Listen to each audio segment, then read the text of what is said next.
Welcome to the Midnight Run. We're honored by your attendance. Your host, Danoby2.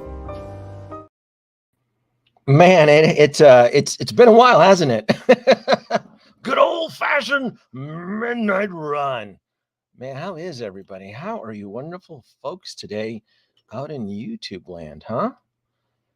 Look at this. Who's checking in? Good old-fashioned Midnight Run, folks. Who's checking in? Midnight. Late bloomer checking in next door. California. Welcome, good sir. Welcome. Bob Dylan checking in from 9 p.m. Honolulu. Wait a minute. Bob in Honolulu. Shouldn't you be in Florida swimming out your front door? Apparently, Florida's underwater again. Thoughts and prayers. But hey, if you're in Honolulu, though, good for you. Dodging those storms and those floods over there. Good for you. Agent Silver Fox, greetings from Scotland. 8 a.m. coffee time. Charlotte, North Carolina. Eric checking in. Look at that. Thoughts and prayers to the wallet, indeed. Theodore from Greece. Look at this. I miss you folks from around the world. This is one of the reasons. I have a ton of reasons why I wanted to do the Midnight Run tonight. But one of them was like, yeah, I want to reach out to hot toy collectors around the world. And I know midnight, my time, I'm able to stretch the web, my fingers across and kind of reach out and see how everybody's doing and, share opinions and such. Kaju Daddy, of course, always checking in from Tokyo. What time is it in Japan? I think it's in the afternoon, right? Hey, DeLorean checking in. Oh boy, look at that. We're on the eve for the last episode of Mandalorian season 3. Yikes. Eric, Wisconsin, 2:01 a.m. Bears, check it out. 9 in the morning. Bremen, Germany. Appreciate it. Thank you for checking in. Just got back. I loved Mario. The Mario film was fantastic. I loved it. Thought it was awesome. Checking in from South Korea, 4 p.m. Christian Detroit Collections. Thank you for joining in.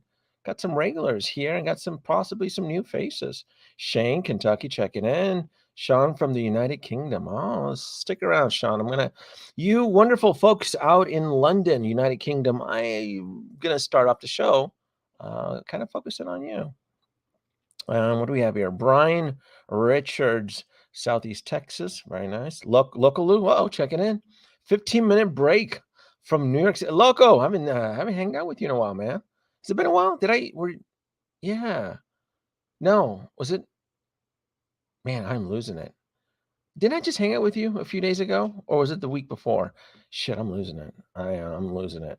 Loco, of course. And Leighton Richards. What's up, Danoby? 5 p.m. Mornington, Peninsula, Australia. Come on, I can speak. Come on, what's wrong with me? It's not that late. Come on now. Come on. I want to start off with I have a few topics here. The topic of the Midnight Run is Midnight Run live stream, the present and the future of curating your collection. One of the difficulties we have as collectors right now is curating your collection currently right now, what to buy, what to trade, what to sell, and anticipating the future, right? How far in the future? 3 months, 6 months, a year? I always try to think of the now, and then I always try to think of the later. And I know it's difficult, right? And that's one of the things I've always preached about, that I try not to pre-order aggressively so I don't paint myself into a corner in case down in the future there's an unexpected surprise popping up and such.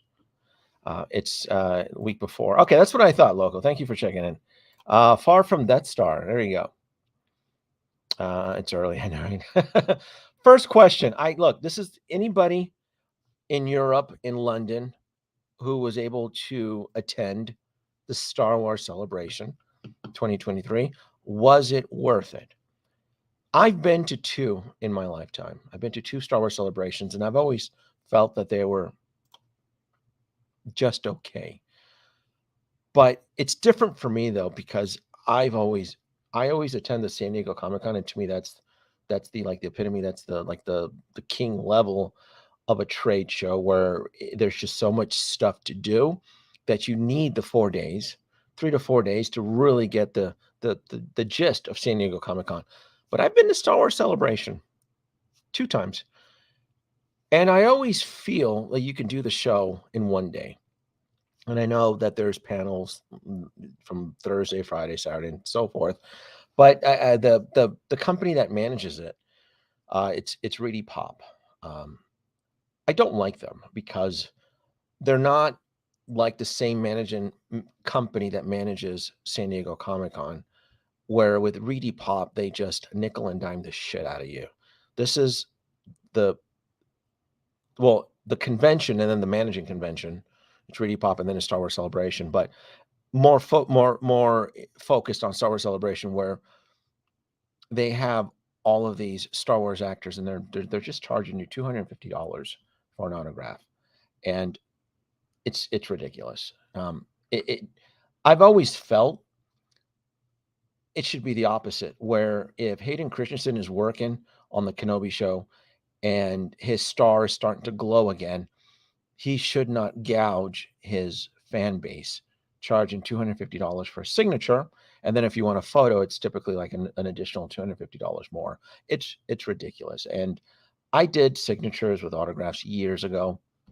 I'm talking like in the 90s, when it was only like $20 for a signature. But because of social media and the way things have evolved, the Star Wars Celebration and that specific event, everything, it's very a la carte, and it's extremely expensive. In fact, I found it more expensive to attend the Star Wars Celebration than San Diego Comic-Con, just like 10-20% more.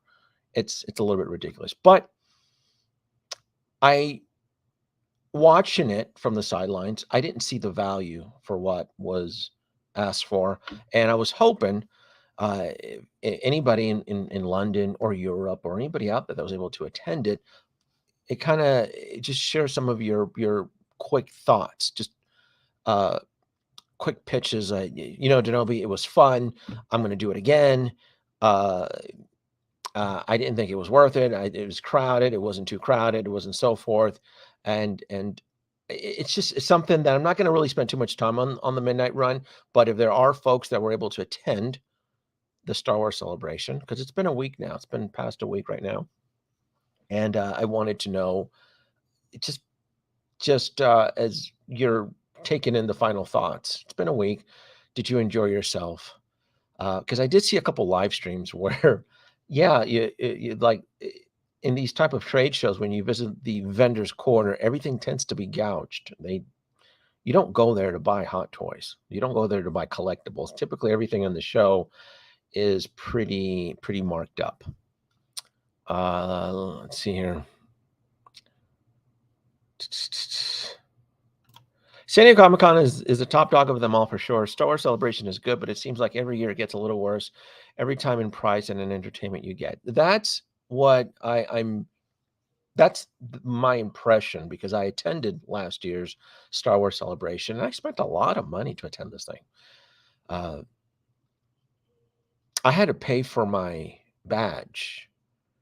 I think I got like a press discount badge, but it was still expensive. Versus San Diego Comic-Con, if you are able to qualify for a press badge, it's free.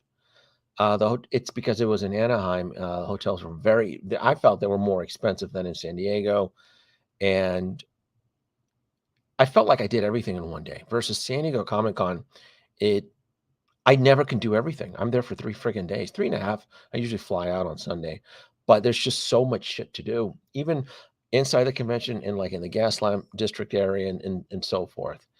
And I know a few people, it was their first time attending it. And look, I mean, if it's your first time, I encourage everybody to attend the Star Wars Celebration once. But is it worth attending it? Is it worth, because the next Star Wars Celebration, it's already been announced, and it's going to be held in Japan. Kaiju Daddy gets to go. Kaiju Daddy gets to hang out. The next Star Wars Celebration, Japan 2025. What are we going to look forward to in 2025? Those 3 Star Wars films that were announced, if they happen, right? That's what, in a couple of years? Assuming they'll have, I mean, would they be theatrically released by 2025? We don't know. All we know is that they announced a lot of stuff that we wanted to hear, and whether or not Lucasfilm is going to commit to their promise, we just don't know. We are essentially at their mercy. Really is.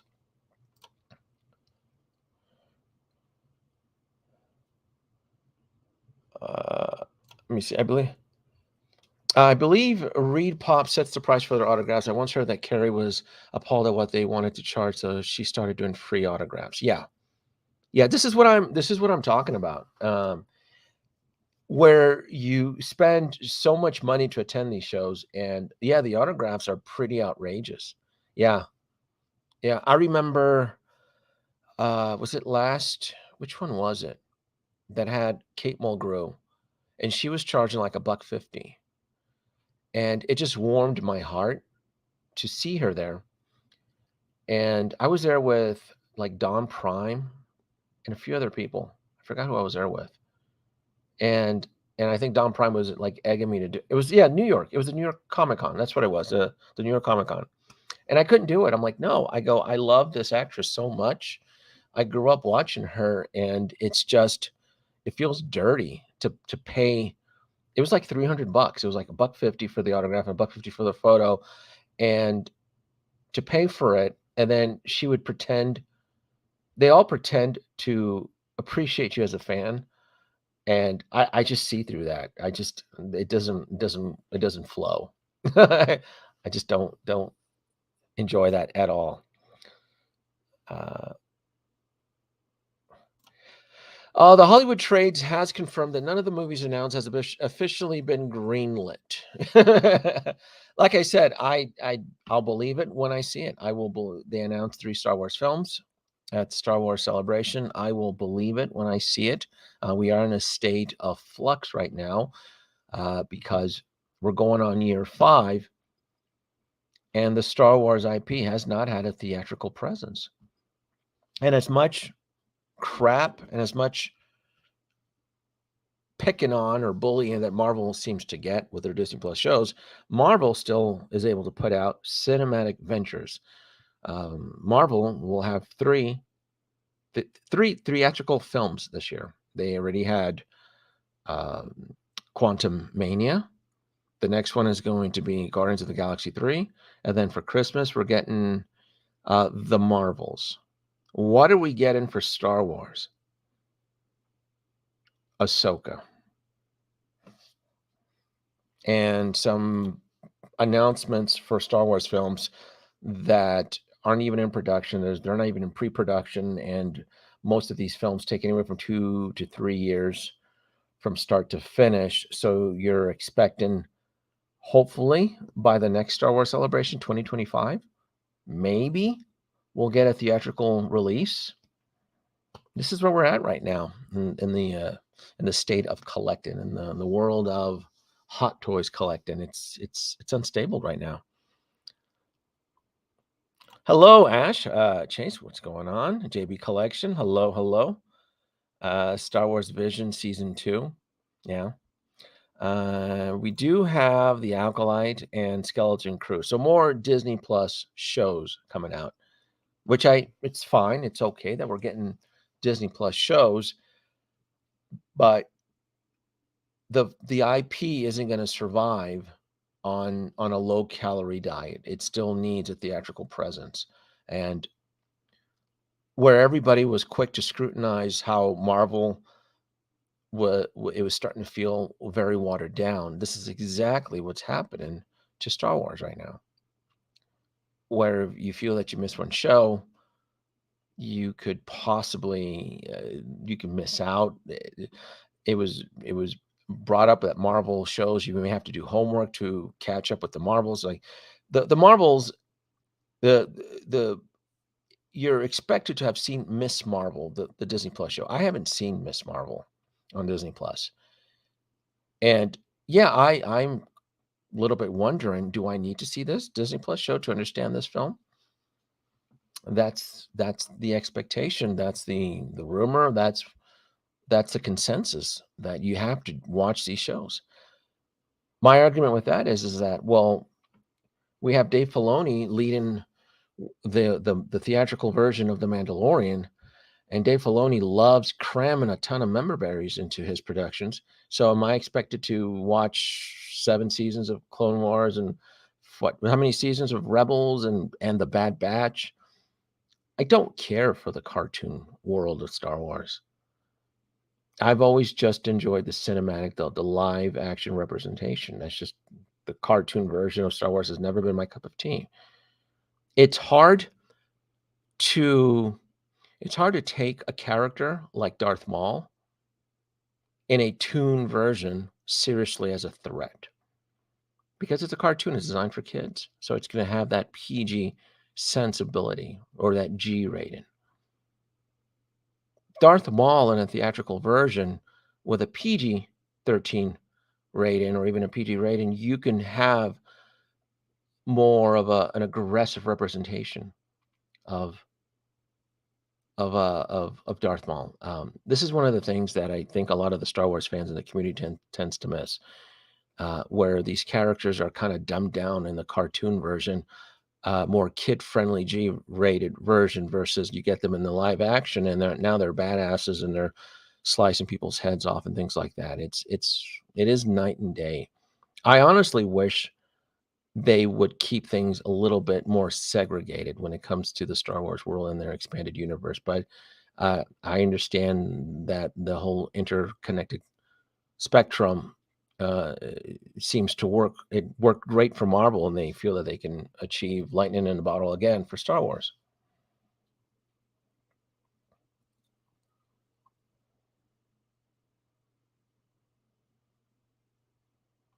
Five movies made, 12 movies canceled by Disney. Yeah, I mean it's there. That's exactly where we're standing at right now. For an IP built of movies, Disney has fumbled the ball with Star Wars property with the lack of cinema movies. Totally agree.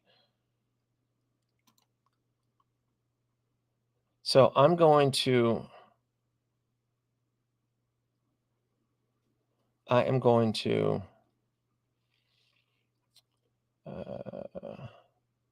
Danoby, you are a better person for not watching Miss Marvel so bad. A lot of folks think that I'm mean and aggressive and I tend to be really harsh and scrutinize Star Wars. But the thing is, anybody that knows me, I swing my axe just as hard in the Marvel direction as well too, and in fact, in any direction, in DC and in Star Wars, or in any direction. I watched the first episode of The Falcon and Winter Soldier, and I it was trash. I didn't care to see. I haven't seen Black Widow, the film. I don't ever care to see the Eternals. I don't want to watch Miss Marvel, and it's nothing about. It's nothing about. Oh, it's a girls' show. It's a woke show. None of that. I don't care about any of that. All I care about are characters that that I'm invested in. I'm invested in Captain America. I'm invested in Iron Man, and so forth. Thor. I want characters that I find intriguing. I love Batman. I love Superman. I love Spider-Man. I don't know who Miss Marvel is. I'm sure it's a great show. They said it's a great show. Fine. I just don't. I don't watch a lot of TV. I really, really don't. Before I go in, I guess so did anybody attend Star Wars Celebration? I haven't really. I guess nobody really. I'm gonna remove this then. I'm not gonna spend too much time on it. I thought maybe I would have had a few people from London or Europe, just to share the excitement for Star Wars Celebration, but clearly nobody that's watching me live right now attended the Star Wars Celebration. So I'm gonna fast forward here just a little bit here, and I'm gonna remove this banner here. Here we go. Mafia checking in at 12:15, and you're back here. Very cool. Who let Mafia in here? I know, right? Who let him in here? I know. We're not talking about Star Trek in this show. Someone said something. Here we go. There you go. Hold up. Is that a Toontown Ahsoka back there? You are absolutely right. You're absolutely right. I also have the Toontown version of of one of the Bad Batch characters, the one that had the protocol droid arm. What was his name? Dexter? Data? Poindexter? The one with the Echo, right? That's the one with the protocol droid, right? I got him because he looked like the protocol droid arm. I got the Toontown Ahsoka as probably, honestly, my only representation of the character. I have a few characters. I saw the film. This is something I remember talking about a couple streams. I saw the Clone Wars animated film in 2008. And then I saw parts of season 1, and then I moved on with my life. I didn't give a shit. If George Lucas didn't give a shit about Star Wars and none of that stuff at that point mattered, then I didn't care about it. I did see the film. And one of the things I don't like about Ahsoka, I think she's okay, but I do find her very annoying. I think she's just an annoying character. I really, really do. I feel like she was just kind of shoehorned into the prequels. Like, now you gotta love her. Now you gotta, and I'm kind of with. There's probably a small minority of folks like, enough with Ahsoka. Quit cramming her down our throats. There's other Jedis out there, probably, that can tell better stories and so forth. But I've no hate, but I'm not in love with her, and I'm not. It's hard for me to care about the Ahsoka show when everybody's telling me that Dave Filoni's cramming all this Rebels crap and tone. I'm like, then why do I need to see the show then? I don't. What's. And remember, Disney has real analytical numbers right down to when you start playing to when you start watching. They know if you're watching. They know when you hit play, and if you get bored within 10 minutes of the show. They have. This is the whole streaming service is a Nielsen's rating dream to them. Versus with the Nielsen ratings, it was all speculative. It was rounded off numbers where one Nielsen box would represent a family of 50 or 10, depending on the demographic. Now with the streaming service, they know exactly who's watching these shows. They know I watch the classic trilogies on Disney Plus. They also know I didn't care to see Book of Boba Fett on my account. They know I don't see the Bad Batch. They know I don't see any of that Cartoon Network stuff that they keep cramming down. That whole Cartoon Network block with Star Wars, that does nothing. It really does. So they know that. They know from my household. Now my kids have accounts. I don't think my little girl is watching anything from Star Wars. And my oldest son, he doesn't watch it. I think he watches the professor guy and the kid. Oh my God, I'm having a brain fart tonight. Rick and Morty. That's what he doesn't care about Bad Batch. It's us old farts that watch Bad Batch. He doesn't watch any. He's 14 years old. He doesn't watch that shit.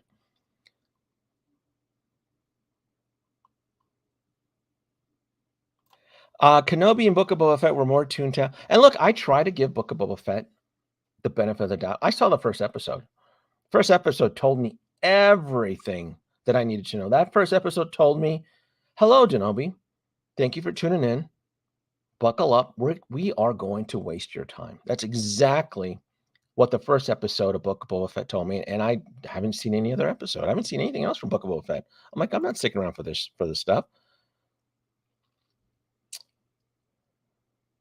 And I'm also tired of the whole Skywalker family line. I'm done with it. Just create new characters, create new Jedis. I mean, there was hundreds of Jedis. You're telling me that it's all Luke Skywalker and Anakin and Ahsoka? That's all, right? How right? Just give me some more. How dare you, sir? All right, let me. They know if you're back. Yeah, he's referring to Disney Plus. They know exactly. There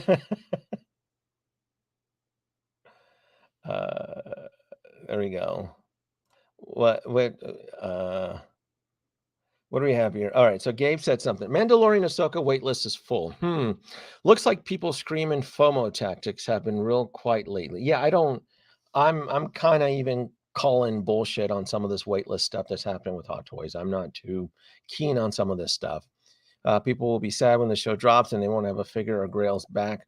So the market is changing. This is something I've said for quite a while. The market is healing. We're going to enter, we're already, I think, in the point where we're going to start to encounter smaller batches. We're seeing this already with Clone Trooper and the Clone Pilot.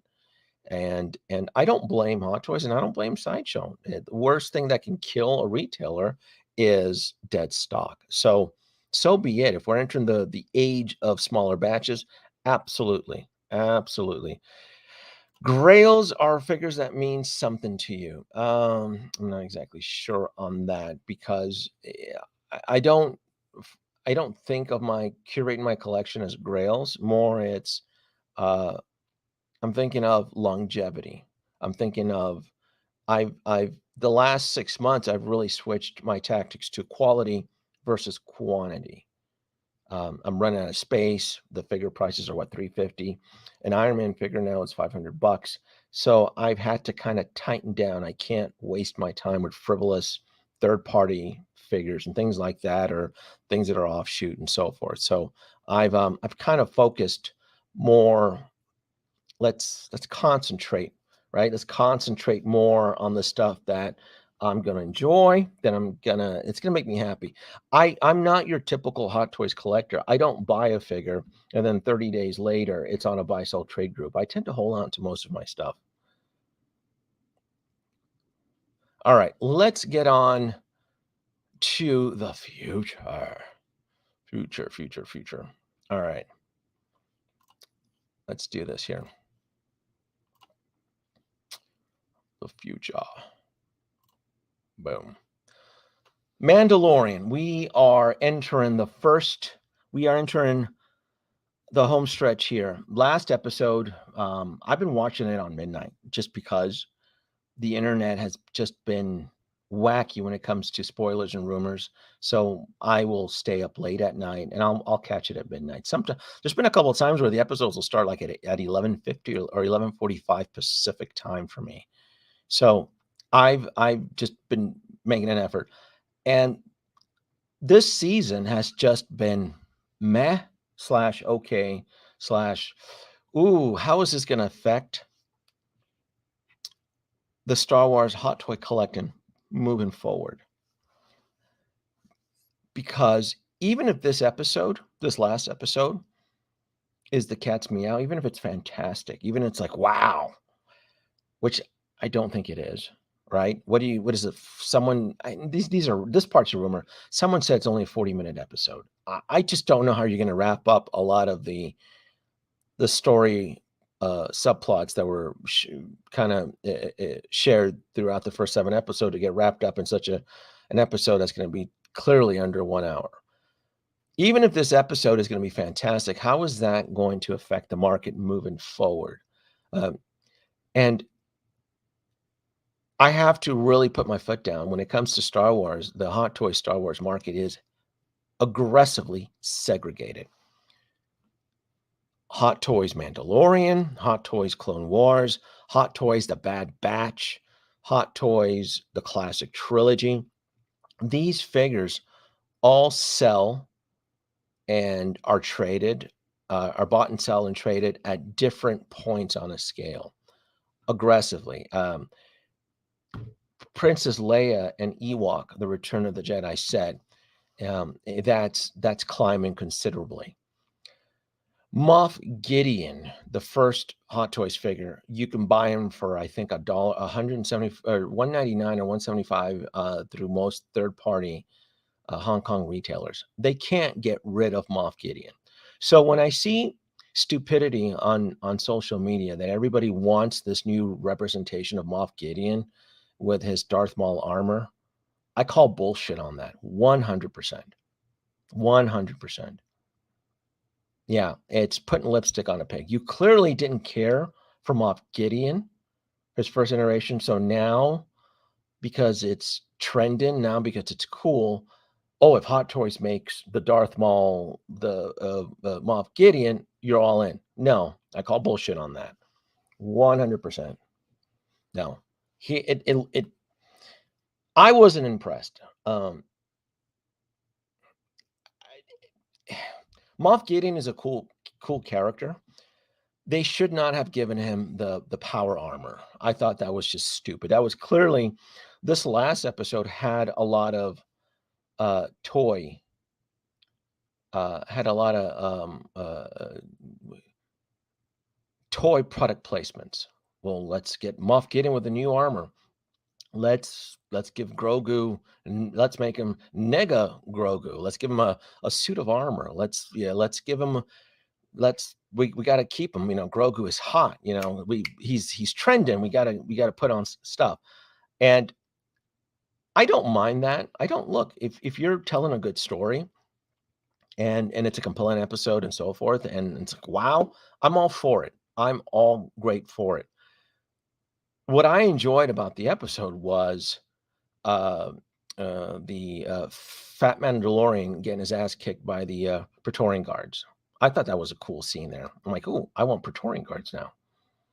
Right? It served the story. It didn't seem forced, even though my spider senses were tingling with continuity errors with the Praetorian guards, because I was under the impression the Praetorian guards weren't in service up until the First Order 20-30 years later. So now we see the Praetorian guards in this timeline. Is it a retcon? I haven't seen too many people addressing the continuity error. If it is, I sense it is. I did not like the whole that bother. See, this is the problem with Star Wars fans like me, because my continuity error alarm always tends to go off. And even though it was a cool sequence, I'm like, oh, I'd like to buy some Praetorian guards. But was that part of the continuity? Were they breaking continuity error there, or was that legit? Were the Praetorian guards in service at that point? Because I know this is one of the situations that riled up fans back with Rogue One and the Death Trooper. Like, oh, well, where do they come from? Oh, the Death Troopers are an elite force and blah blah blah, and they've been in service from this time. Like, oh, so if the Death Troopers are badass, then why weren't they employed as extra protection on the Forest Moon of Endor when the rebels went and took down the shield that was protecting a Death Star twice the size of the original one, right? And the writers always expect you to look the other way, but it's stuff like that. You're like, what's going on here? What's going on? Yeah. Yeah, it's not a continuity error if it was never established. There are so many unknowns with the political climate and world building sequels. And so you're right. It could have been left ambiguously as like, well, we never said the Praetorian guards were. We only see them from the Last Jedi, right? The Praetorian guards, we didn't see them in the Force Awakens. So I assumed the Praetorian guards were the equivalent of the Secret Service to Snoke as the Royal Red Guards were to Emperor Palpatine. They're that type of level. So the fact that we're seeing Praetorian, so is Snoke around? Maybe Snoke is around. I don't know, but it's things like that where they try to stretch it. It just bugs the crap out of me sometimes. Neon Tech Gideon. No. No, I hope not. I hope Hot Toys puts a Jack Black figure. Jesus, God, no.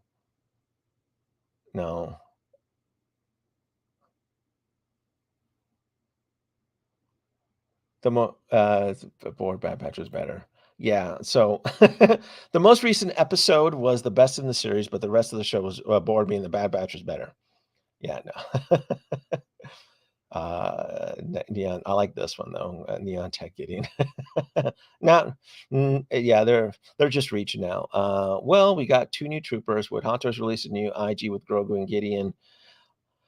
Yeah, I do, and it's going to be kind of gross because you're like, oh, now they're just cramming more product. But is it looks cool to have Grogu inside an IG suit, but is it gonna benefit the story? What was the purpose of that? It just seemed like it was forceful and crammed to the story. What was the whole that doesn't make any sense. What was the benefit? Well, we needed to get IG, and so, well, you had the little Goombas modify the IG, and now Grogu's, to me, the hover pram served as better mobility than a walking IG that seems cumbersome. So it seems very forceful. And he may not serve a purpose in this next. We're assuming, right? We're assuming that in the next episode of The Mandalorian, we're going to get a benefit as to why Grogu is inside an IG suit. I don't think so, but well, they have Mando helmets, so they're more different, more marketable. I'm assuming that Moff is referring to Moff Gideon wearing his wacky Mando armor. It seems like they're reaching. I mean, there's been multiple points in the season where they're jumping the shark, and this seems like it could potentially, because I'm assuming Moff Gideon's still going to get his ass kicked.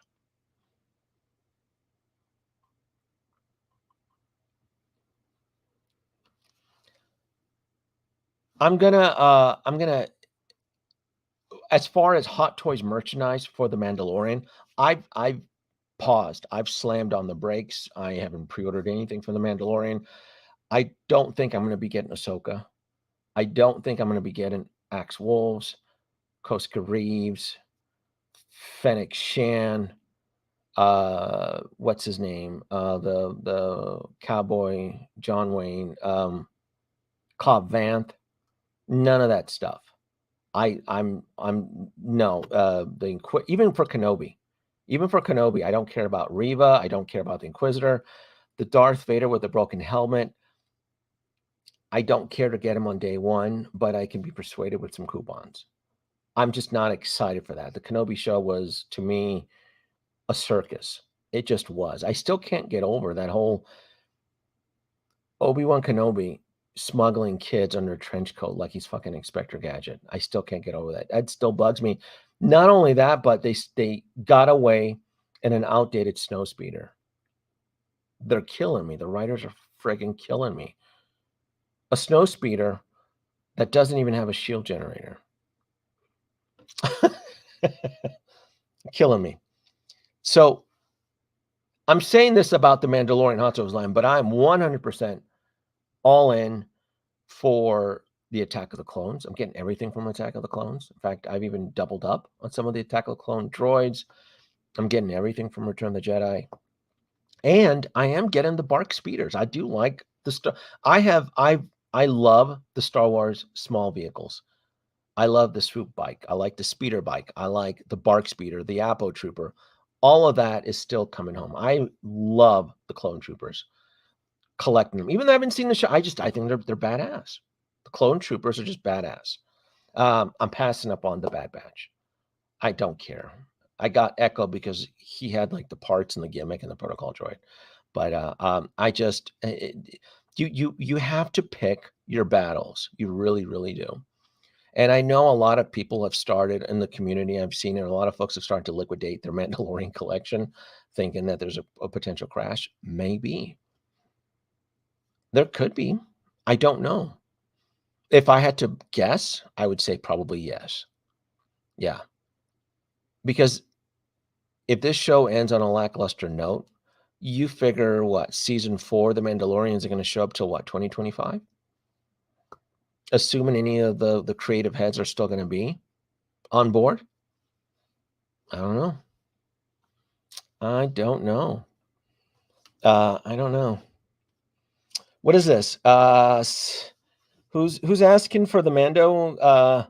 I say, who's 6? Hand over your Mando card.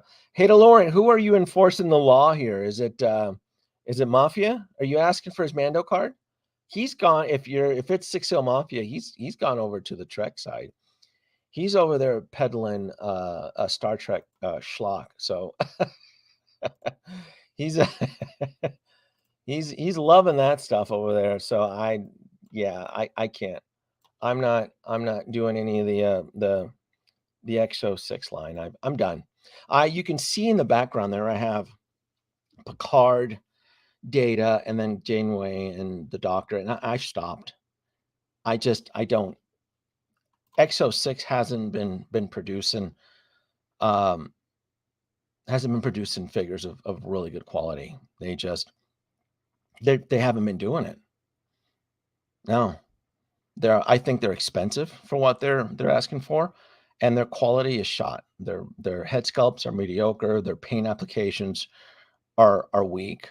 So I can't do it. I can't do it. Anybody out there who's supporting that stuff, I can't endorse it. So sorry. Cannot do it. No, I don't know what they're doing. I don't know. I mean, this is what they're putting out. That's what they're putting out right there. The hairline isn't stuck onto the head. I still think the neck is too long. I've always praised Exo 6 when it comes to their tailoring and their soft good outfits, but for the life of them, they can't solve a head sculpt or paint a head, or again, that's her hair. You can see the hairline. That's how the figure arrived. This individual paid $250 for this thing. That's total. That's shipping and tax. That's what he paid for. So you folks out there who want to support it, go right ahead.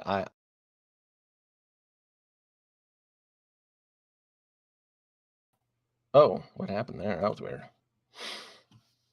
What was there? That was weird. But yeah, I can't. They're just, I can't do it. But you know what I can do?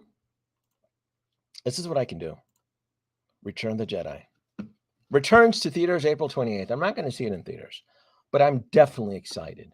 Hot Toys, and honestly, any licensed realtor out there that's pumping this stuff out, because this is my jam. This is my weakness here.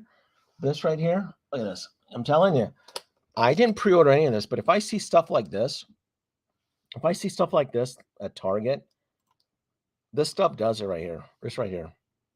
This right here. Look at this. This is my weakness. This is my jam.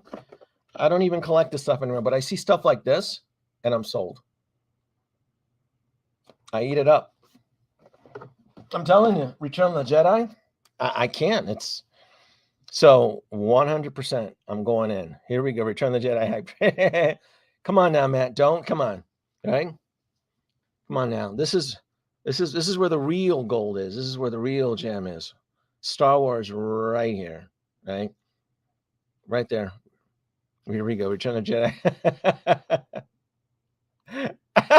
Look at this. Yeah. I had to kick him off for a second. Yeah. You go ahead and enjoy Picard season 3.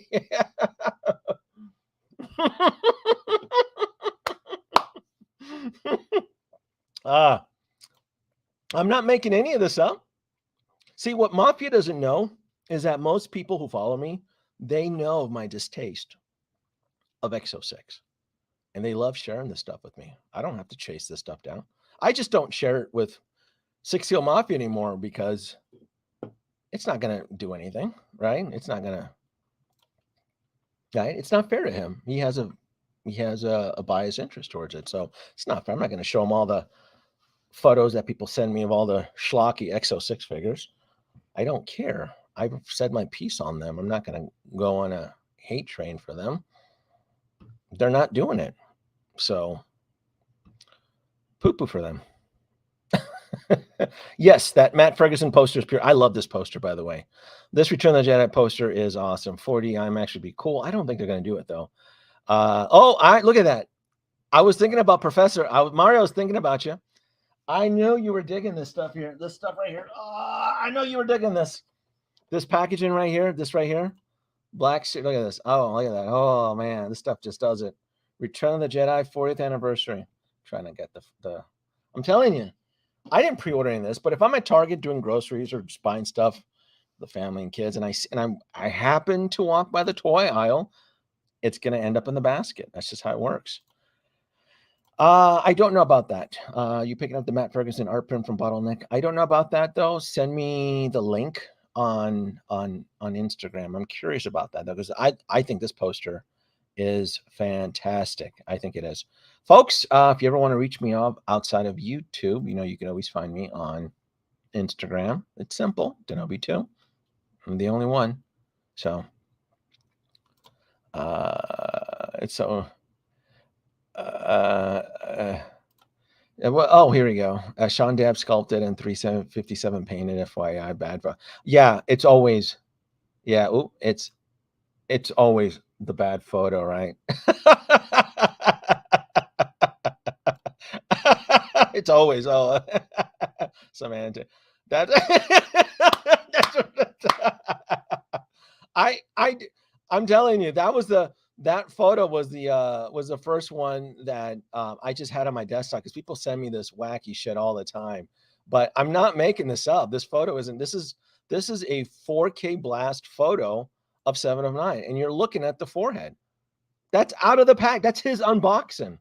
He unboxed the figure, and you hear in his voice, and you're like, ooh, ew. Ernest P. Warren. Ew.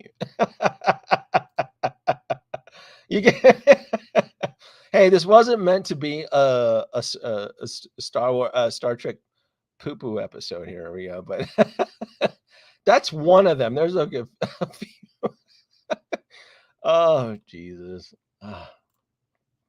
All right. Enough of that. Return of the Jedi. Planning for the future. How about this one here? How about, oh my God, here we go. Brace for impact here.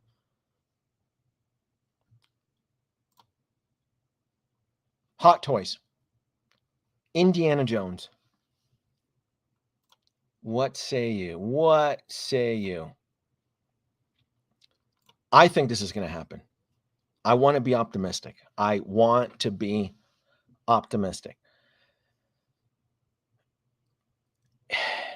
It's not uncommon for Hot Toys to just make surprise drops, right? Because I know they haven't announced that they're doing the Indiana Jones Dial of the Destiny, any merchandise. They haven't, right? And I know that the state of Lucasfilm is unstable right now. It just is.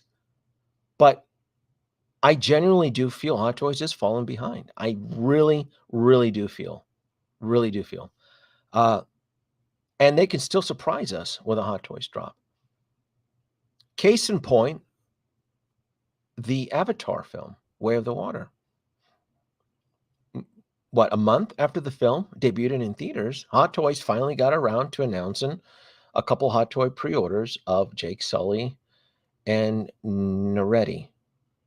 Yeah, I think that's her name. Yeah, the Jake and his wife. A month after the film was released. So going off of history, there is a still possibility chance that we can still get an Indiana Jones. As to what version, is it going to be the deep fake version of Indiana Jones? I hope so. I really do. I really, really do. I'm excited for this story. I really am. This deals in the 60s with NASA. I love NASA in the 60s. I've gone down that rabbit hole so many times. NASA in the 60s and their partnership with Warner von Braun, and how they Operation Paperclip, and they had Yahtzees working for them. I can't say the N word. I don't want the video to get demonetized, but I love it. And it's part of American history that we had not Yahtzees. I don't want to say that. Keep about to say the N word, and the fact that they're incorporated into the story, I think, is just fantastic. And the director, I'm being very optimistic. I don't want to. There's no reason to hate this film other than the bad experience from the last one. If we used the logic of the last bad film, like, oh, this is going to be trash, then that would apply to situations to other IPs. People swear that Picard season 3 is better than part 2, right? Most people are stuck to their guns. But Picard seasons 1 and 2 were trash, and part 3 they fixed everything, right? So it's not out of the realm of possibility that this film could possibly be good. It's going to make I think it's going to make a lot of money, and I do believe we're going to get Hot Toy figures out of this. Maybe 1, maybe 2. Who knows? Am I reaching? Maybe I'm going through delusions of grandeur here for you folks. You're grasping at straws here, Danoby. Totally different comparison. If Howard had boycotted all of Cameron IP and then released Avatar, that's one thing.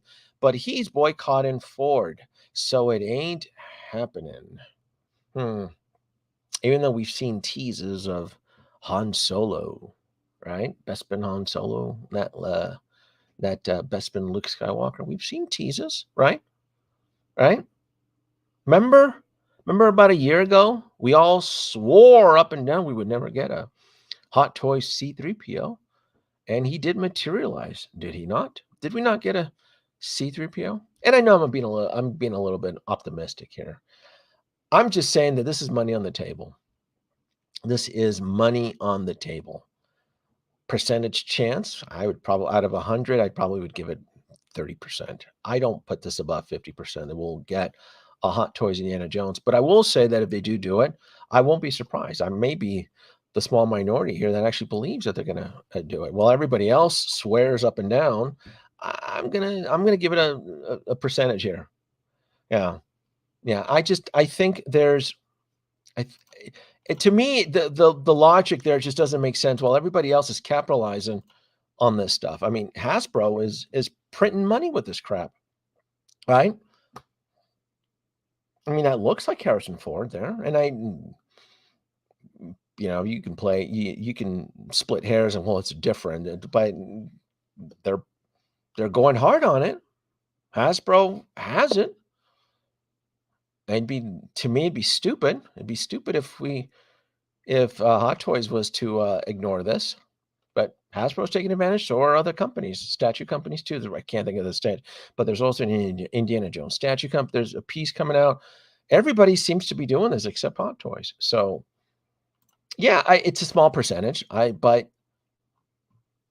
I want to believe that there's probably a good possibility. I really, really do. You see, this is what the fridge scene is my favorite part of the movie. Yeah, the atom. I don't think it's only going to be for 5 minutes. I think it's going to be about 15, 20-minute sequence. The movie's clock, did the runtime come out already? Isn't it over 2 hours? I think the runtime is over 2 hours for the next India and the Dial of Destiny. Yeah. Hot Toys refrigerator scene. Avatar, they pee in the water. Stupid. Never titty. Thank you. There we go. All right. Deep fake for Indy. Yeah. Teases to sell.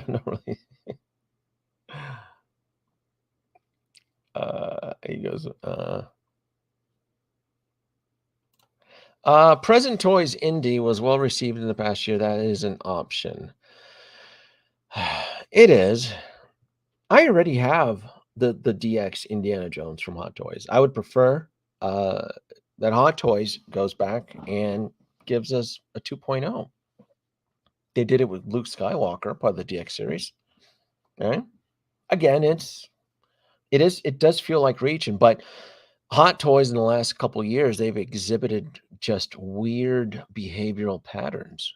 They've gone into their own graveyard and they've dug up pre-orders and they've resurrected things like the Mark II, Back to the Future DeLorean. They've just done a lot. They've gone back so if this was before 2020, I would say, no, we're not going to get it. But because Hot Toys is just, my impression is that they're under new management.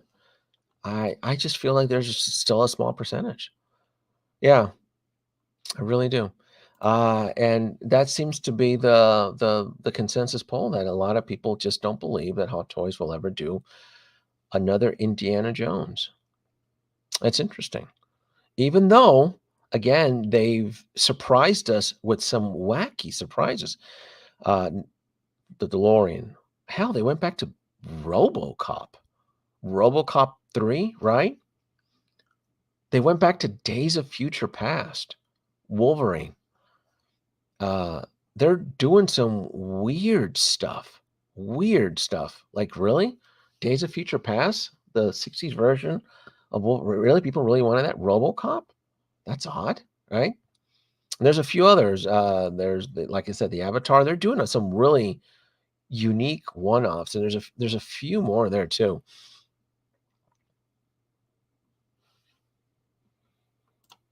I did enjoy John Wick. I did.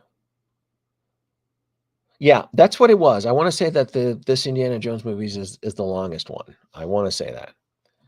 I do want to say, yeah.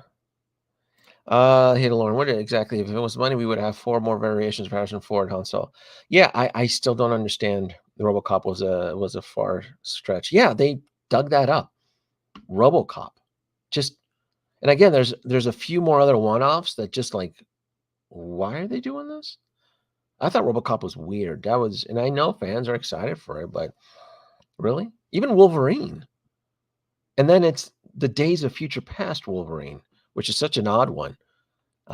So yeah, just we're getting some weird stuff. So I don't know. I'm still going to give it 30% chance and so forth. Really, Hot Toys Mandalorian for Ahsoka. Not this. I was looking. This should have been the Ahsoka poster, but again, I'm still on the fence about this show. As far as any merchandise goes, I'll wait and see. I'm on the fence on this show, and that poster should have said Ahsoka. I got the wrong poster, but so I'm on the last part on this. They're doing the Last Crusade stuff. Hasbro is.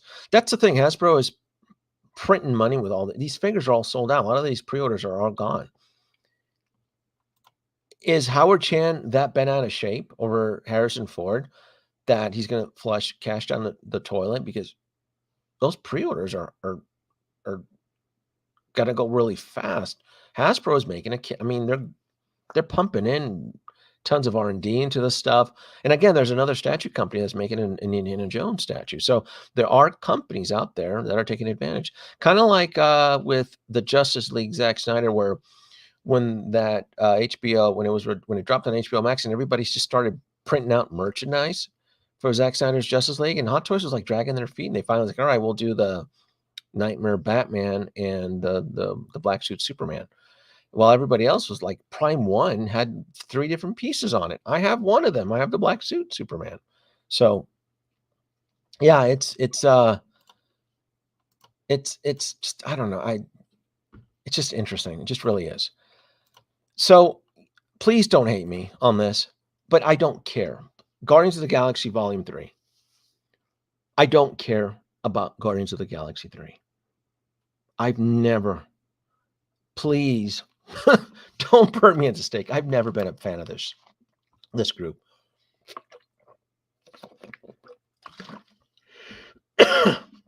I only watched the films because it served a benefit.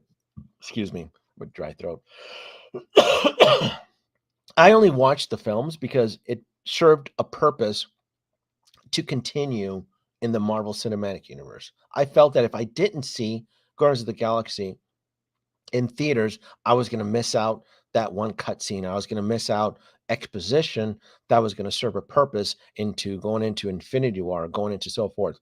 Well, those days of that MCU train ended with Endgame. And I see no benefit or interest for me to go out in theaters and see this now. I don't care. I will watch it when it drops on Disney Plus. But as far as supporting in its theatrical run, no, again, no hate for, I'm not hating on it. I don't care about any political agenda or wokeness. I don't care about any of that stuff. I've never been interested in this team. I have Rocket in my collection. I got him bargain bin discount. I got Star-Lord bargain bin discount. and I got Nebula discounted. So I have 3 of the Guardians in my collection discount. I purchased them. This was during like the buy. I mean, they were just heavily discounted, and I got them. I don't have Gamora. I don't have the big rock, the Destroyer. I don't. Those are the only 3 characters I have. So, and I know people are maybe we'll get some of them done, and great, and that makes you happy. Like I said, I'm not pumping out any hate or anything. Like if that's your jam, if Guardians of the Galaxy is your jam, then cool for you. I still love certain aspects of Marvel. I still love Iron Man. I'm still getting beat up buying these 2.0s and 3.0 suits, right? So they still have my Marvel money. So but someone had asked me, had DM'd me on Instagram. I'm like, yeah, I don't like, I'm hoping my kids don't want to see this because I really don't want to see this in theaters. There's nothing about these characters' storylines that interests me at all. How did Rocket become Rocket? How did Groot I don't give a shit. I just don't. Again, I watched them, and this is I said the same theory. I said the same thing for Captain Marvel. I didn't really care to see Captain Marvel in theaters, but I saw it because I knew it provided a continuity in the overall grand scheme of things for the Avengers and so forth. Now, if they made a sequel to Captain Marvel, I know she's in her own movie, The Marvels, but I probably wouldn't care to see it. She's not an interesting character to me. I don't care about the actress, and again, not some folks like to pepper in politics. I don't give a shit. I just don't care about the character. Doesn't do anything. She's overpowered. She's just no. I don't like the character. I don't like how she's written. I find her very annoying. It's just she's more of a what's the term in when you need to solve something like a Deus Ex Machina situation where you pulls. It's well, let's wrap the story. Let's solve the story. Let's bring her in. She kicks everybody's ass. All right, let's remove her. I don't like that. That's what happened at Endgame, right? So I don't, and I know some of you folks out there look, and for those of you out there that are looking, because I know Hot Toys is probably contractual obligated to make some of these into Hot Toys. I don't want any of them. I don't want any of them. I will say though that if they made the Golden Retriever as a Hot Toy, I think that's a cool character. I would probably buy that. He's if he comes with the bubble astronaut helmet and the suit, and they make him kind of fluffy and articulated, I actually would probably I would find that character really interesting, and I would probably buy that. Out of all this lineup, I would buy the dog. Seriously. Yeah. Yeah. And again, this is it's fair that he says that Marvel is boring. It's boring to some folks. It's yeah, there's a ton of material for the MCU, and yeah, the hype train seems to dramatically die down. But again, playing devil's advocate, I say that the hype train keeps hitting cows on the track in the Star Wars universe as well too, right? I mean, I know Mafia loves Star Trek, but if Star Trek is so cool, when are they going to have a theatrical representation? When was the last Star Trek movie in theaters? If Star Trek is so cool, what was it? 2017, 2016? Same thing for Star Wars. So I know some of us in the community want to poo-poo Marvel, but again, Marvel still has theatrical representation. 3 movies, for crying out loud. They had 3 last year too. Star Wars has crap. Star Trek has crap. That's where we're at right now, folks. That's that's a fact. If someone else wants to bring up something, I mean, I don't let the hate flow to you. Start 'cause kids.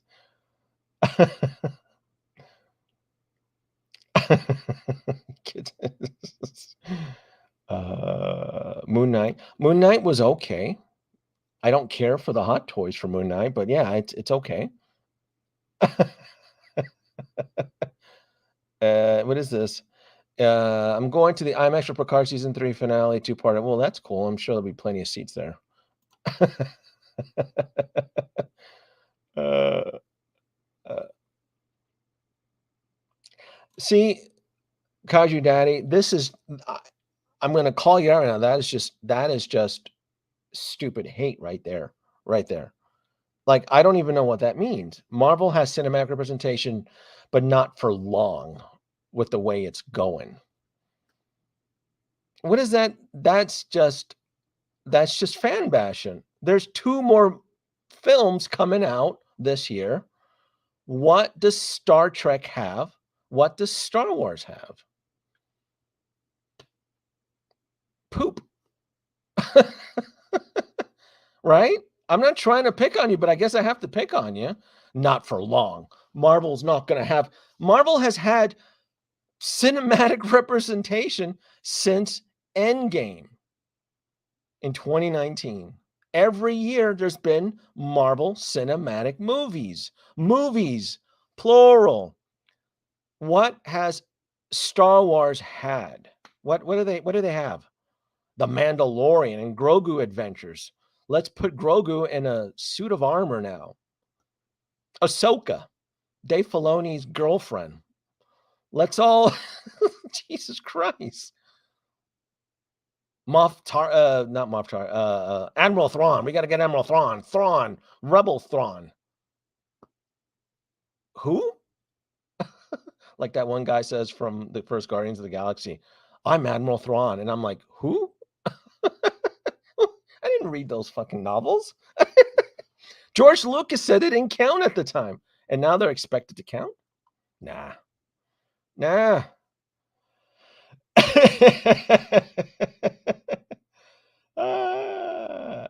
I absolutely love Captain Kirk, Bones, the original crew, William Shatner, Forrest Kelly, Leonard Nimoy. I still watch those films. I have them on Blu-ray. So yes, I still love those Star Trek cinematic representations. I don't even count the JJ Nightmare that he did. I tried giving Discovery a chance. I tried giving New World a chance. I tried giving Picard a chance. I tried giving Exo-6 a chance. They've all let me down. So, in the trash. In the trash they go. Yeah. And I'm not calling anybody when I see stuff like this. Well, Danoby Andor was good. Tales of I 100% believe you. I will not argue with you at all one bit. But I don't give a shit about seeing the start of the rebellion with the construction of the first Death Star. If anything, I'd be more interested in seeing the construction of the second Death Star, which is twice as big. I don't care about that stuff. I'm tired of going back into the past, the prequel safety route. Let's just go back in the past. Let's just go back and let's do it. No, just move forward. Move forward. Create some new characters. It's one of the reasons that I'm actually excited for the Acolytes. It's away from the Skywalker family line. It's away from everything. Out of the 3 films that were announced, the one film that really intrigues me is the one that it's goes back 25,000 years, and it deals with the start of the Force, where there is no good side or light side. There is no Jedi or Sith. It's these knights discovering this new way found for. To me, that's exciting. That's different. There's not going to be Ahsoka there crammed. There's not going to be separatists. There's not going to be Republic. Just the ancient old ways. That sounds really cool. I don't care about Rey. And 15 years later, Rey is doing something on Tatooine, right? And the Mandalorian theatrical film, yikes. Ooh, boy.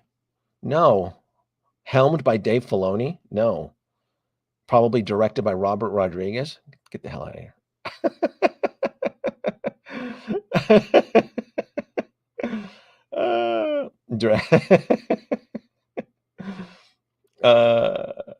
We go. All right, let's move on with planning for the future. Embrace the. All right, I won't spend too much time on this one. The Marvels. I don't know. I have, again, not bringing in politics or whatever people or any of that. The film just looks boring to me. It just does. You already heard me on the stream talk about I don't really care about Captain Marvel. I didn't even see Miss Marvel. And Rambo, I think is her name, or Captain Photon.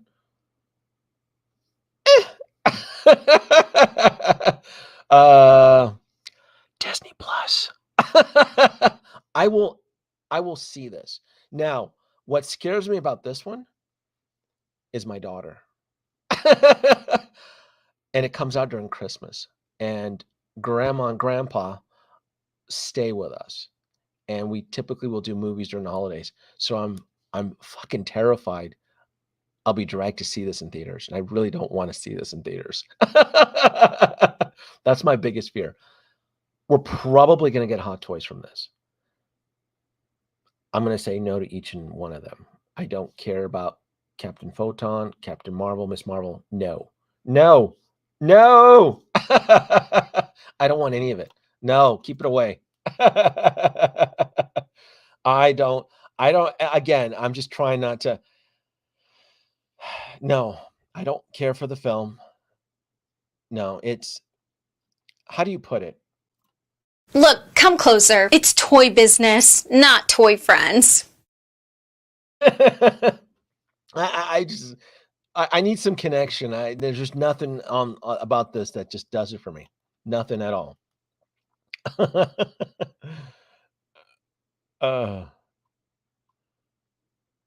do we have here?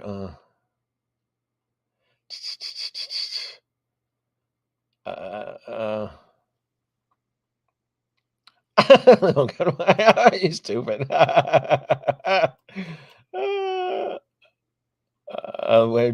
And well, then see, that's continuity errors there. Where there's a galaxy of livable planets, why does anybody ever live on it? I know the whole Star Wars universe takes place on Tatooine. Yes, I am 100%. 100%. This movie's like for teenage girls who watch Nickelodeon. And you know what? It's going to make money. It's going to make money. It's going to make money. Because it's coming out during the holidays. I shit you not. When uncle, grandma, grandpa, or whatever, and you have kids, this is what they're going to go and see. So if anybody says that this is not going to make any money, then they're just being stupid and they're just being hateful. This will absolutely make money. It will be profitable. Yeah, 100%. Is it going to break $1 billion? Probably not. But it's that time of the year that's coming out, and this Spice Girl Power, this shit's going to sell. I just pray I'm not dragged to see this. I'll see it at Disney. I'll see it at home. I'll see this more. I'm more interested in seeing this than I didn't even see the Eternals. I didn't sit through that shit. I'll watch this at home for free at Disney Plus. But Jesus, don't make me. I'm hoping I don't have to pay to see this crap.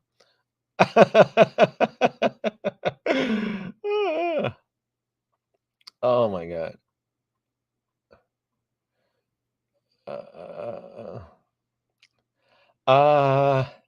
I bet it won't hit a minute. I'll bet it'll hit I'll bet it'll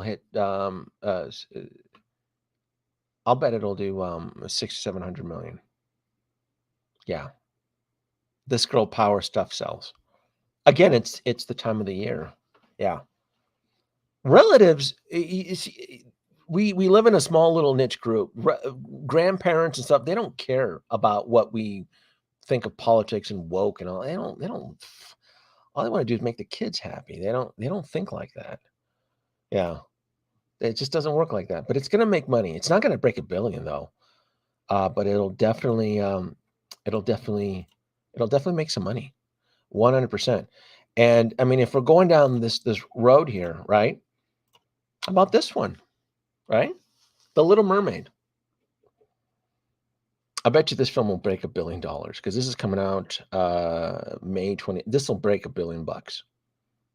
These Disney rehashes, like the Aladdin with Will Smith, Beauty and the Beast, they've all broke $1 billion.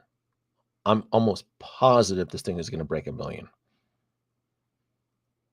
I'm going to tell you because they got Alan Menken, the original songwriter, and there's original new songs that have been added into this film that are going to get the Little Mermaid purists to go and see this film.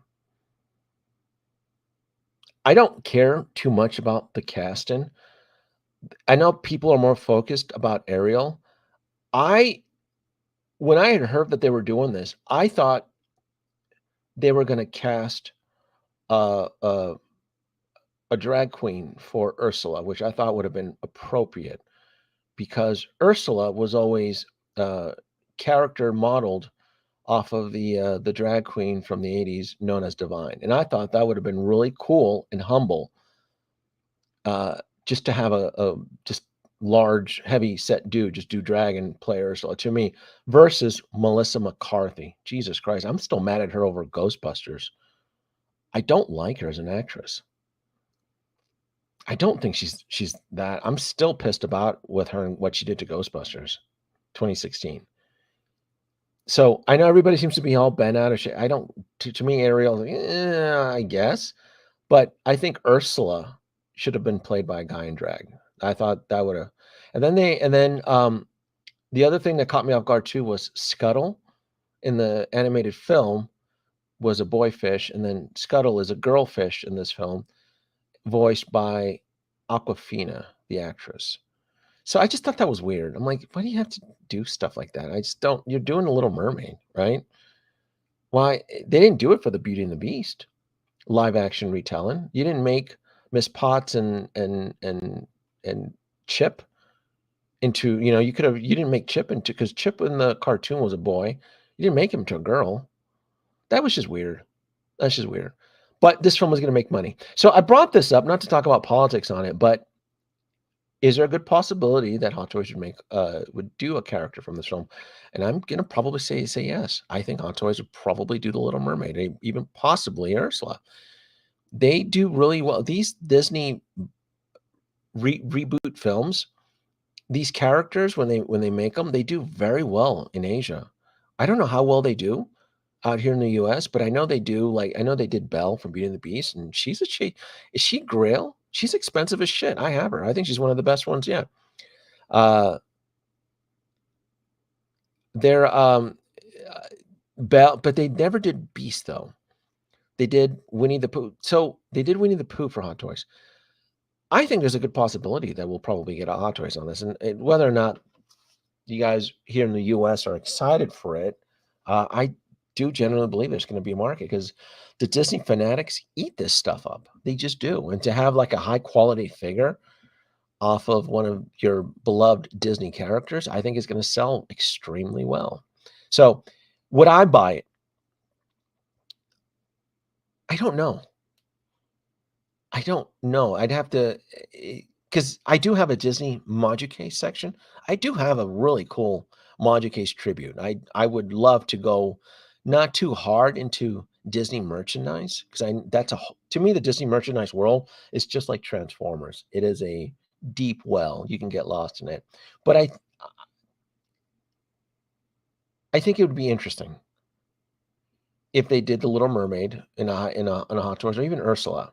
Even though I'm not a big fan of Melissa McCarthy. So I would say no for now, but if they do announce pre-orders and the film wins me over, I may be tempted.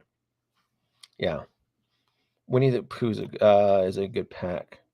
I have that. Like I said, I have that. Yeah, that's the thing too, because I want to say she's a grill. I think she's $400 or $500, isn't she? The Belle Hot Toys. Yeah, she's not cheap. Yeah. Yeah. I don't Yeah. At this point, why not? Would I buy it? Hell no. Yeah, it's not for everybody. But again, you're right. Thank you, Iron King, because I know there is a fan based and Maleficent. Thank you. Yes, Maleficent, Buzz. This is and it's probably hard for my audience to probably grasp because they don't spend high end money on Disney merch. Is the only thing I can think of. Because I don't have Maleficent though, and that's one of my biggest regrets. Um, I will. I did not like the Buzz Lightyear film, so I'm probably going to pass on the Hot Toys Buzz Lightyear. But I can be tempted with coupons. So if Sideshow ends up with Buzz Lightyear in stock under heavy discount, I will probably pick them up. Yeah, but as far as now, no, I was not a big fan of the Lightyear film. I do regret passing on Maleficent, though. I really do. I do need that.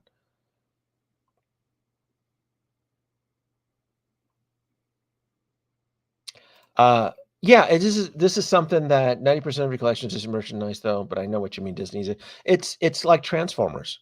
If you're not in that world, you're not going to understand it. So it's just one of those things. Should we even talk about this one? Should we? Is this one even worth mentioning? Is it even worth thoughts and prayers? It tanked in the theaters. I honestly thought they were going to do a Shazam Hot Toys, but I felt that if they were going to do, because I know this is something that was talked about within the community and live streams about some of us were going to chase a Shazam Hot Toys, and I'm like, I don't think so. I don't think so. This whole film was a bad idea from the very beginning, and thank God Hot Toys didn't waste their R&D on this. I just don't think it would have sold. Be honest with you. Yeah, I just don't even think so. I mean, the third party companies didn't even want to touch it. So the fact that we had some of us in the community even talking about it, I'm like, yeah, it's not going to happen. I just don't see it. I just don't see it. Yeah, I forgot about this movie. Everybody forgot about Shazam. But I remember a few weeks ago, people in the community who were doing live streams were talking about the possibility, and I'm just listening to it and like, no one's going to buy this figure. No, no. I'm not. If Hot Toys had ever, I was no. To me, it was such a an easy pass. This one threatens me, and I don't know how deep I'm going to go or if I'm going to pump the brakes. And it is Spider-Man Across the Spider-Verse. Because I was at Target today, and the Marvel Legends line, there was like 8 fucking figures of the Spider-Man Across the Spider-Verse. And it was like 8 or 7 of them. They had them all. They had like Spider-Punk. They had Gwen. They had the one chick with the afro. They had them all. And they're $25 a pop. They looked really cool. They had like the Dot Man. And I was a little bit scared because I have the Spider-Verse, right? I love building. I love collecting the Spider-Man figures. And I saw all of these Marvel Legends at Target today. And I'm like, fuck this. This is some scary stuff here. Like, is Hot Toys going to go hard on this stuff? I can't. I go because I'm already committed into the Sinister Six. I'm going hard on Doc Ock. I'm going hard on both Green Goblins, Green Goblin Classic, Green Goblin 2.0 with the green coat, Electro, Tobey Maguire, Andrew Garfield, and the base. That's the lizard base. I'm going 100% hard on this. So I don't even know if I want to touch because I know Hot Toys is going to milk this shit. I know this. And they're probably all going to be really good, attractive, fantastic figures. But I can't because this film comes out around the same time as another film that also threatens me. And that's the next one we're going to move on. But I'm going to hang on to this one for a little quick. I think this film is going to be fantastic. I think I think it's going to be $1 billion film. I really do. And I think Hot Toys is gearing up for war on this one, on our wallets. So I'm kind of trying to psych myself out on this one because it scares me. I'm like, oh, I can't. No, look at all, there's like 8 characters. Like, no, I can't do it. No. Spider-Woman. Yeah, I can't be the only one that's threatened by this film. Yeah. Too many spider people. Yeah, I can't be the only one that finds this film as a Hot Toys collector. Again, the Marvel Legends line for this film is out already. I saw it at Target. It was like 7 figures at $25 a pop. Sometimes collecting Marvel Legends, I feel, is more expensive than Hot Toys. Buy any of the Mezco. Yeah, I don't even know how hard they're going to go on the Mezco line. Dylan, I feel safe as I will not go for the animated Hot Toys, but this film has me very excited. Yeah, look, if this is your cup of tea, more power to you. And I love Spider-Man. I have a Spider-Verse I'm building. But there's no way I can't do it. There's just no way. They have like Spider-Man 2099, and I'm like, there's just no. I'm excited for this film though, but I will probably have to say no. It's going to be hard because of that timeline. Hot Toys is probably going to announce a few of them, but because of this other film. This other film here is my biggest threat because just look at the date, right? We all have to pick our battles. We have Flashpoint, which I think is going to be $1 billion film. And this is where part of the whole segment of tonight's midnight run really comes into play. Curating the present of the curating your collection in the present and in the future, right? Do you bury yourself in pre-orders now and then miss out on these new pre-orders, right? I'm loving the whole DC universe. The DC universe is a lot of fun for me right now. So we're going to get a new Keaton, probably going to get a new suited Flash. Supergirl is in this film. Everybody swears this film is the Holland's opus of the Zack Snyder universe. So it'd be stupid for Hot Toys to ignore making figures on this line. Yes, yeah. The power. No, you're right. And I've said it. I'm going to stick to my guns. I'm only buying one Michael Keaton Batman into my collection. And I know everybody's going for that 89 Keaton, which I think looks cool, looks fantastic. But I would rather have the older, mature Keaton from this film, which I know they're going to do because his suit's been tweaked up. So I can't do it. I can't do 2 Keatons because I'm not like a lot of other collectors. I'm still in Marvel.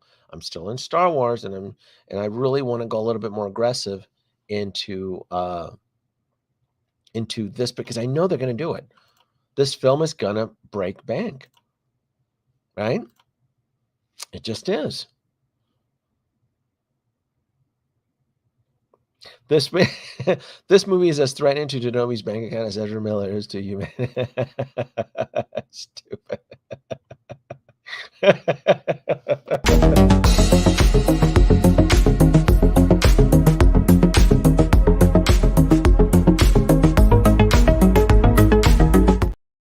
I'm going to tell you right now, this film is going to break bank.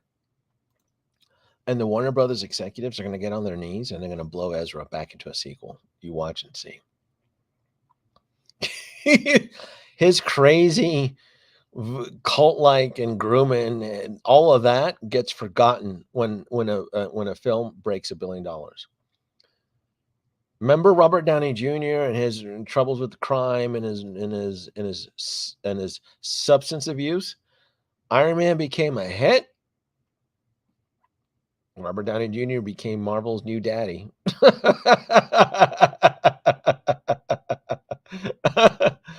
So, and then yeah, there you go. Ben, yeah. You're telling me we're not going to get another Ben Affleck film? I mean, not film, a figure from Hot Toys? I'm telling you, this is where curating your collection is important now, as to not burying yourself in pre-orders or overspending now to anticipate the future for stuff like this. Because I just assume I'm spending money on this film. Sam. So because this film hits theaters June 16, and then a couple weeks earlier, you get Spider-Man Across the Spider-Verse, Hot Toys is going to be extremely busy in the month of June announcing fantastic fucking pre-orders. So I love Spider-Man, but you have to pick your battles, folks. I have to be very cautious when it comes to the Spider-Man's Across the Spider-Verse, when I know a couple weeks down later we're gonna get Flashpoint, and I think both of these films are gonna knock it out of the park. Yeah, yeah. Perfect example. Thank you, Eric. McFarlane is making bank already on this film. They're pre-orders and selling out in that fantastic Batwing and all that stuff. McFarlane isn't wasting any time. This movie is making money already, and it's not even, that's the excitement. This is the farewell end to the Zack Snyder universe. And I don't know about you guys, but I love the Zack Snyder Justice League. That 4-hour cut, I love it. Love it, love it, love it. I'm even so confident that I'm going to love this film that I'll probably go 100% on all the pre-order announcements on this film. Seriously. I can probably say this right now. Anything that gets announced from this film, as far as a Hot Toys, it's probably going to come home. Can't say that for the Spider-Verse. I'm sorry. It's too exciting. There's just too much. It's going to get, I can't do it. Cannot do the sequel and the band of merry Spider-Men, like 7 or 8 of them, and they're all, no, can't do it. But this, yeah.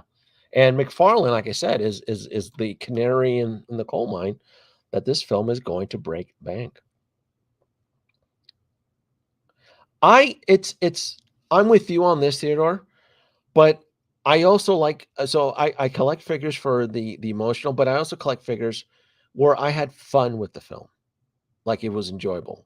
And I had so much fun with the Zack Snyder Justice League that if Hot Toys kept releasing figures from that specific film, I would keep buying it. Yeah, I really, really would. If it's a fun movie, if I enjoy it. That's what I got out of the last film that did that in the MCU for me was Infinity War. I was going crazy for Infinity War. I saw Infinity War 3 times in theaters. I saw Endgame once. Endgame came out of the theater crying. My wife was making fun of me. She's like, "Why are you crying?" I go, "Because this is it. This is the end. They're not playing around. The MCU is dead." I remember saying that in the car driving home with the kids. I go, that was it. That was the run.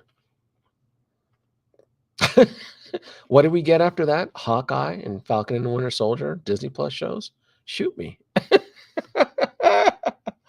I will accept that if it means having, to me, Ezra Miller has always been, I thought, a really good Flash. Even though I enjoyed the CW Flash show with the other kid that played him, but Ezra Miller as the Flash in the Justice League, Zack Snyder, he was the shit. He's powerful. Even Cyborg, like that Speed Force, they're not screwing around. Plus, we get to go back to the destruction of Metropolis and Zod. Oh my god, I can't wait. I'm so excited. I'm getting goosebumps talking about this. Film's gonna be awesome. Yeah. Yeah. I'm pretty sure 99% of people are seeing it for the Batman, not the Flash. So maybe, but it's still going to make a lot of money. and still going to sell a lot of toys, right? You know, that's what people said for Spider-Man Homecoming. Oh, people are only going to see the Spider-Man Homecoming. That was his first film because Iron Man's in it. I remember that statement too. I remember people were saying that for Spider-Man because Tony Stark was there. They're only seeing him because of him. Like, it's a Spider-Man movie. This is a DC kind of hybrid Justice League film, right? What? We're not going to get cameos? You don't think Gal Gadot's is not going to be in it? I mean, she showed up for Shazam. Ew. You don't think she's not going to show up for The Flash? How about Henry Cavill? You don't think he's going to do a cameo? He is traveling through multiple timelines in different dimensions. You don't think we might see? So, yeah.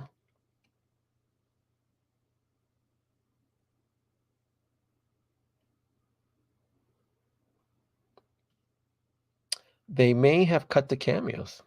Maybe, maybe not. They didn't cut the cameo for Gal Gadot, did they? I bet you she regrets doing that shit. Contractual obligations.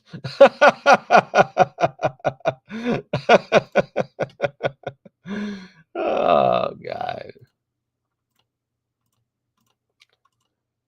What have we got? Oh, how about this one? Anybody excited for this one since we're on DC? The Blue Beetle. I gotta say, that trailer looked pretty dynamite. Seriously, I actually enjoyed the trailer for the Blue Beetle. I'm like, what is this? What is this DC CW trash? I'm like, I put the trailer, I'm like, oh. I sense a good script. I remember telling that to myself when I saw the trailer. I'm like, oh, this trailer is exhibiting signs of a well-written script here from DC, huh? I remember this is the one that was supposed to go straight to like HBO Max, and then they saw the dailies, the WB execs. They're like, "Holy shit, this is a good movie. Let's bump up the budget and send it to theaters." And the trailer shows it. So, would we get a Hot Toys on this? I would say yes. Yeah, yeah. I don't know if this is part of the Zack Snyder universe or if this is the James Gunn DCEU.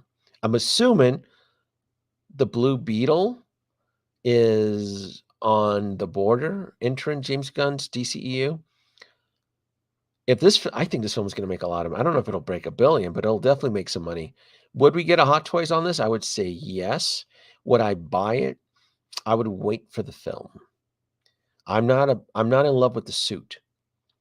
The suit has that deja vu feeling of different variations of Iron Man suits and so forth. But if I enjoy the film, it'll come home. Yeah. You just want to be careful. You don't want to end up like a situation like The Rock and Black Adam.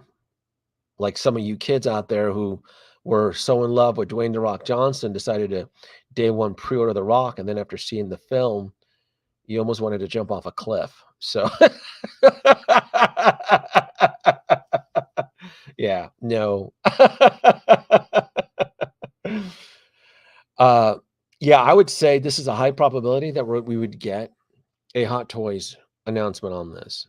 But if I even had to speculate and guess, I would say it would be a late pre-order announcement, meaning Hot Toys probably wouldn't even consider it until they see the box office receipts.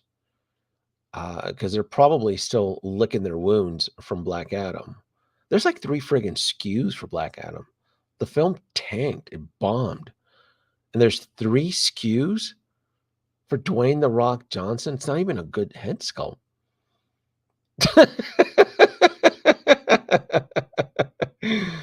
Oh, God. Yeah. I have one John Wick, the last one, and I'm fine. If Hot Toys decides to announce another one, I wouldn't care about it. I feel like I don't need 2 John Wicks in my collection. I feel like there wouldn't be enough changes to warrant it. The head sculpt would have to be fantastic, but I could also see Hot Toys playing it cheap and just recycling the head sculpt as well too. So I'll cross that bridge, but as of now, I would say no. I wouldn't buy it. Yeah, we all got skewed. I didn't. I know. I think even Anthony Mafia, Nate, few others, Will Fox Vacation. They were all on a. They were all riding Dwayne the Rock's dick. I shit you not. It was Dante. Seemed like everybody was riding his fucking dick. 3 SKUs, and I'm sitting in the background. I'm like, I don't know about this. I'm like, no way. The figure looks trash. The film looks trash. 3 SKUs, and people were like, "Oh, it's a day one pre-order. It's a day one pre-order." I'm like, why?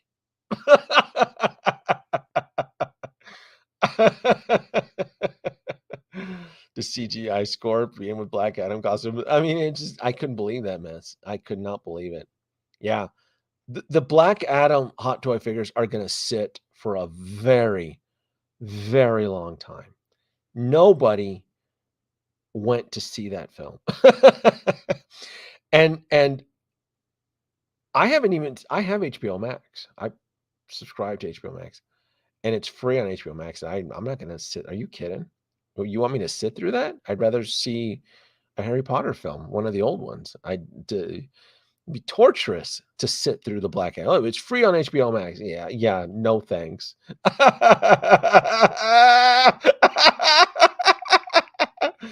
Oh, the internet never lies. I don't know if it was you, but it was the panels. It was that week of the panels that everybody was just gung ho, dude. Nobody was against those figures. Everybody. You put in the file. Yeah. Don't make me Google YouTube video search. Yeah, I wouldn't even do that. I just know that week those figures were announced.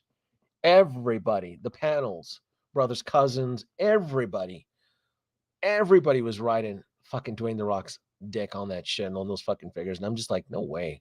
Figure looks like trash. The film looks like trash. No way, Jose. Nope. Here is a curveball. We're going to end it maybe on this one or maybe one more. This one here. Look at this wackiness here. This, I feel this can be a surprise hit. I don't know. The thing with this film and the trailer is that it's either going to be horribly bad or it's going to be surreal, horribly so good. It's going to make so much money that it's going to catch a lot of people off guard. I don't think there's going to be an in-between. Now, it is a Mattel film. I think Mattel is one of the producers on the film, and I'm sure they're going to make Barbie actual dolls on it through their product toy line based off of Margot Robbie.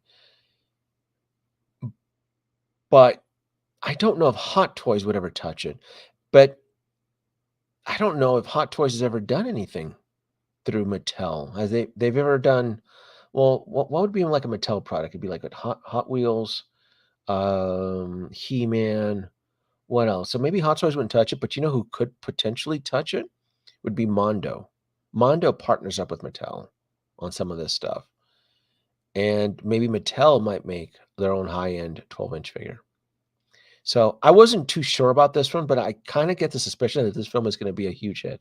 Yeah, that's what I'm thinking. I'm thinking Mondo might be the next one, because Mondo is doing these one-offs that really don't have a place to be distributed, and Mondo could make a killing off of this because they're He-Man and their She-Ra figures, Mordak, Skeletor.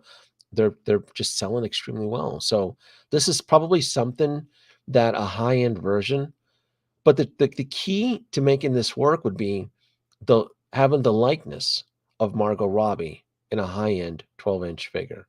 Not so much having the traditional Barbie look, but to actually having the Margot Robbie likeness. So this is a tricky one.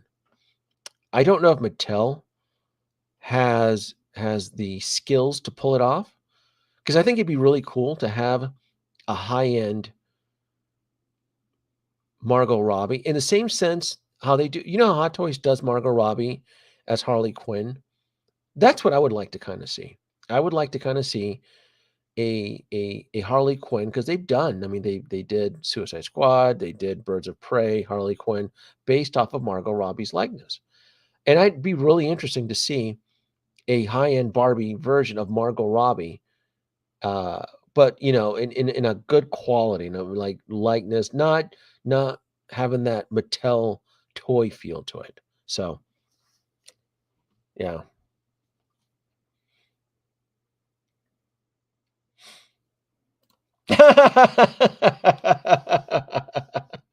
The second Hot Toys makes a variety.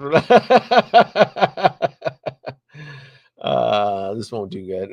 This ain't DCR. Yeah, I mean, I wasn't too sure grabbing the audience's appearance. Yeah. Yeah, this is a tricky one. I don't know. I would be if like again, it really depends on the performance of the film. If the film is a huge success and there's a high quality version of Margot Robbie, she sells, folks. She actually sells. I mean, there's something for everybody. I mean, look at that, Nate. Nate, you would purchase a high end Barbie, yeah, you know, like a Fison TV League version, right? Don't rule it out. Everybody's all acting all tough and shit, and we don't collect dolls. Bullshit. We all fucking collect dolls. Knock that shit out. We only collect action figures to know we want He-Man. Bullshit. When no one's looking and they make a high-end version of Margot Robbie with like her headlights pointing out through the dress top, shit, she'll end up in the collection. You watch and see. Yeah, family chat. I'm calling. No one else wants to bring it. Again, this film, I think, in my opinion, it's either going to crash and burn or it's going to be some weird anomaly, huge success. So, yeah.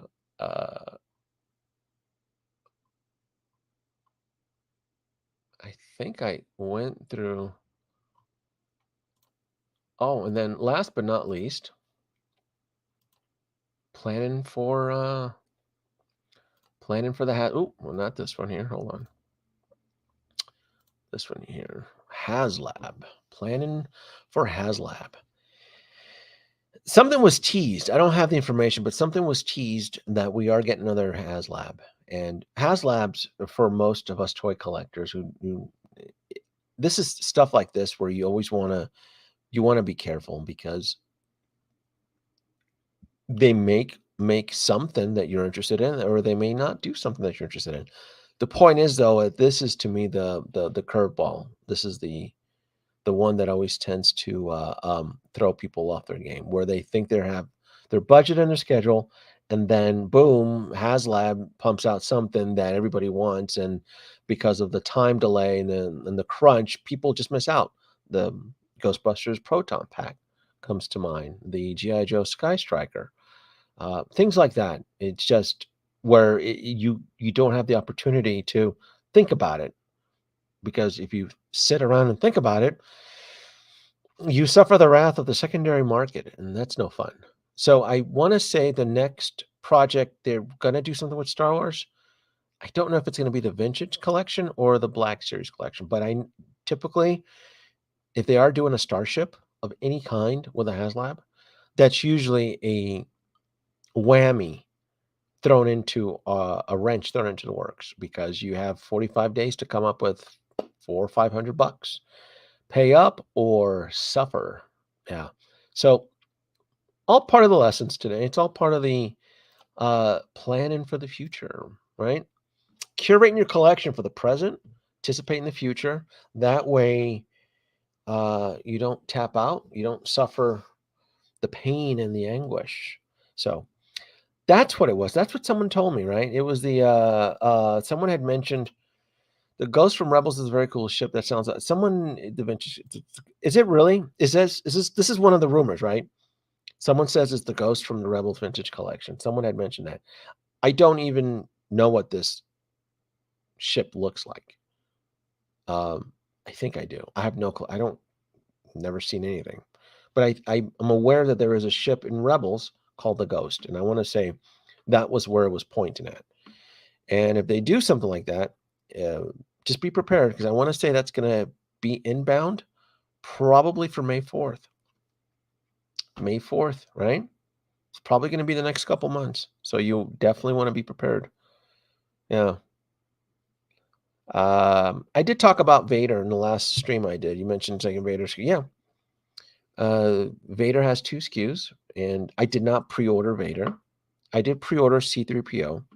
I don't want to. I wanted to be first. Return of the Jedi Vader is coming home 100%, but because there's 2 SKUs and 2 SKUs, the shit always sits. I feel I have a little bit more leeway to skate on it. Remember, the whole idea is not to paint yourself into a corner. It's not to get caught with your pants down and Sideshow starts to send multiple invoices where then you start to panic and then you start to cannibalize your own collection to keep up and pay for the incoming new merch because you overstep your bounds. It happens to all of us. It happened to me a little bit last year, but I hate it because it's not fun. I always buy the stuff. I try never to cancel because I hate giving away non-refundable deposit back to them. But it's good housekeeping when you're curating your collection. It just is. So, and I always, it, as much as I want everything, I don't always get everything. And I don't do a lot of the buy sell within my Hot Toys collection. Now I do buy and sell for flips, but it's typically other items that I'm more confident in. So I always tend to invest in Kickstarters, Haslabs, things like that to help fund the collection. That way it doesn't come out of the main funds. It's less paperwork from the boss if it comes out of the PayPal money versus the main account. If I have to, I'll pull it out of the main account. But if I can use it or help fund the collection, then I typically would always go that route. $100 says it's the Quinjet. That's been on the table as well too. It could possibly be. I think that would sell too. I think a Marvel Legends scale giant Quinjet would be very similar to the Blade and the Razor, where you build a ship and people are going to want to buy the figures to staff it. I would be down for that. I'm all for the Quinjet. Yeah.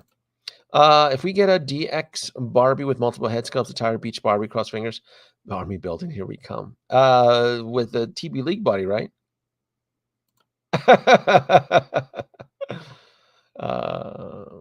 No, the Ghost Rider vehicle was not funded. Yeah. And then they did hint, yes. They hinted at 2 things. Mafia's right. There's 2 things they hinted. They hinted at Star Wars, and then they did hint Avengers. So again, it's not uncommon to have 2 or 3 Haslabs running simultaneously at the same time. So we could end up with 2 Haslabs. Yeah. And if we end up with a Quinjet or the Star Wars vehicle to go ship, yeah, that's going to be brutal because you have 45 days to come up with, I don't know, whatever they're going to charge, $300 for the ship or 400, whatever. And if you don't, I'm telling you, the secondary market's a bitch on some of this stuff. Yeah. Yeah, I don't know if they do that or not. I don't know if they do the thing or not. So, yeah.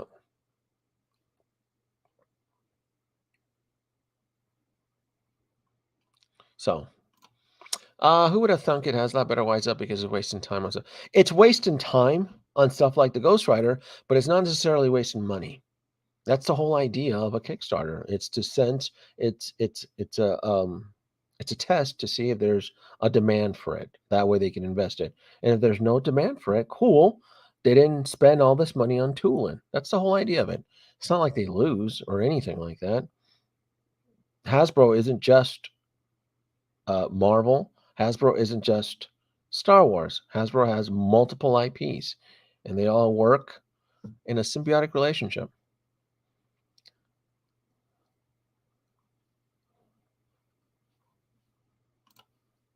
And Do I have anything else? I think that was it for it. Did Haslab. And that is it, folks. I think I'm done. I think I am done for the night. Yeah. Yeah. You want the ultimate, you gotta be willing to pay the ultimate price.